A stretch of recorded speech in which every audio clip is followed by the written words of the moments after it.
સર્વનું અતકેરું સ્વાગત અભિવાદન।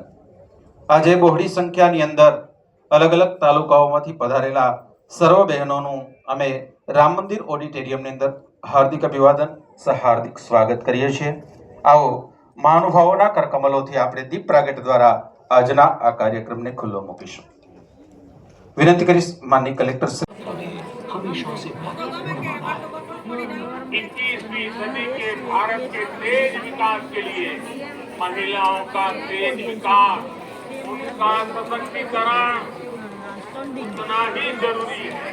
हमने महिलाओं के जीवन चक्र के हर पड़ाव को ध्यान में रखते हुए अनेक नई योजनाएं बनाई।